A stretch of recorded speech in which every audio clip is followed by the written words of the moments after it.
Okay, let's dive right into this explainer. I want you to start by picturing a pretty common scenario. Imagine walking through the heavy glass doors of your local bank, taking a seat across from a loan officer, and asking to borrow $10,000. You hand over your info, and within a matter of minutes, the system processes your request, and boom, the money is approved. The loan officer smiles, shakes your hand, congratulates you, and sincerely thanks you for becoming their customer. It feels like a massive win, right? You literally walked in with nothing, and you're walking out with $10,000. But let's just pause for a second. Why would a bank be so incredibly happy to just hand over its money? It's a question that creates a bit of a mystery, doesn't it? Because intuitively, giving away 10 grand doesn't exactly seem like a great way to build a massive financial empire. Flowing right from that mystery, we actually start to uncover the true foundation of the entire modern financial system. And here is the beautifully simple yet kind of profound answer. Banks do not become rich by keeping money locked away in a vault. They become rich by lending it out to you. Every single loan you take out, literally every dollar you borrow, has the potential to generate steady, reliable income for that institution for years and years to come. It's not a favor they're doing for you. It's a transaction where you are providing them with long-term value. Today, we're uncovering the hidden business model behind debt and why truly understanding it is going to completely change the way you think about borrowing money. Section 1. The bank's hidden business. Most of us grow up believing banks exist primarily to be giant, highly secure safes that just protect our hard-earned cash. And yes, they absolutely do that. It's a very comforting facade. But the reality, a bank is, at its core, a business. And like absolutely every other business on the planet, its primary goal is to earn profits. They aren't just storing your money, they're actively seeking profit. And their main mechanism for doing exactly that is lending. They are selling you a product.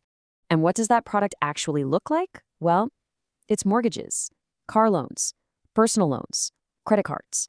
Just imagine these different types of loans physically stacking up in the room around you, one on top of the other.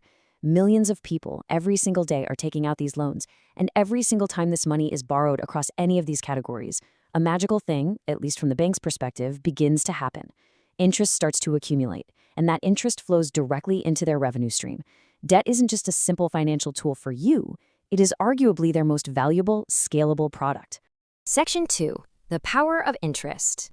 Let's imagine for a second you borrow $20,000. Over the next several years, you don't just repay this original amount. That $20,000, that's merely the starting line of what you'll eventually owe.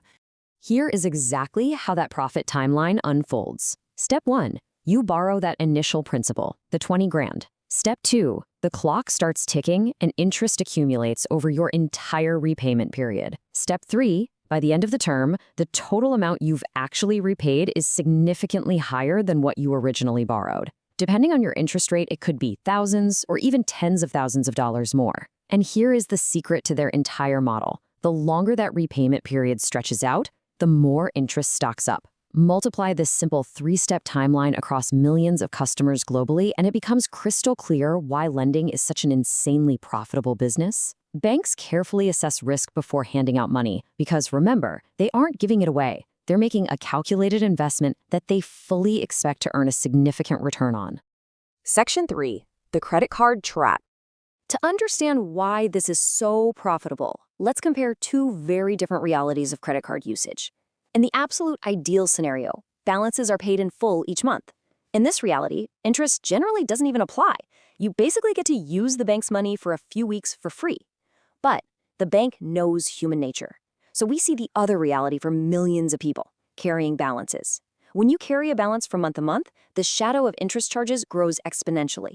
The bank allows you to make small, comfortable monthly payments, but those tiny payments disguise massive long-term costs, often resulting in you paying far, far more than the original purchase price of whatever you bought. Used responsibly, credit cards are a wonderfully convenient financial tool. But used carelessly, they become extraordinarily expensive. Understanding exactly how interest multiplies and compounds is absolutely essential before you ever start relying on credit cards as a daily tool. Section 4. Good debt versus bad debt. First up, let's look at good debt. This is borrowing that actually supports your long-term goals. We're talking about financing an education that increases your earning power, buying a home that might appreciate in value, or investing in a productive business.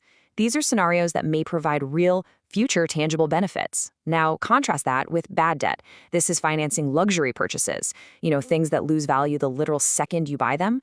without a clear repayment plan or carrying those high-interest credit card balances we just talked about. This type of borrowing merely creates long-term financial pressure without any future upside. Put simply, bad debt is borrowing that actively reduces your financial flexibility over time. The key takeaway from this entire section isn't that you just must avoid debt entirely. Honestly, that's not realistic for most of us. The real key is understanding exactly why you are borrowing and brutally assessing whether that specific debt is helping your future or hurting it. Section 5. The Wealthy Financial Mindset. Here's a huge mindset shift. Wealthy people do not automatically run away from debt. Instead, they pay incredibly close attention to its purpose and its cost. They don't view debt emotionally. They view it mathematically. They meticulously evaluate if the money they're borrowing is going to support investments or activities that generate actual value over time. In fact, financially successful people constantly ask themselves one simple question: will this debt help create future income? I highly encourage you to adopt this specific question as your own new mental filter. It stands in direct contrast to the trap of borrowing simply to spend more money today on things that won't matter tomorrow. Bringing our narrative full circle, I want to leave you with this really powerful thought. The more you understand money, the harder it becomes for money to control you. Debt itself isn't the enemy. The real danger is simply not understanding how the mechanics of it work. But now that you understand the terms, the sheer power of interest, and the reality of long-term costs, you are empowered to make significantly stronger financial decisions. You are in the driver's seat now. But as we wrap up this explainer, I want to leave you with a completely new, provocative puzzle to solve. How does inflation quietly steal your money? You've mastered the concept of debt today, but in our next explainer, we are going to uncover another massive financial secret. And I promise you, once you understand the silent mechanics of inflation, you will never look at the cash sitting in your wallet the same way again. Thanks so much for learning with me today, and I'll see you on the next one.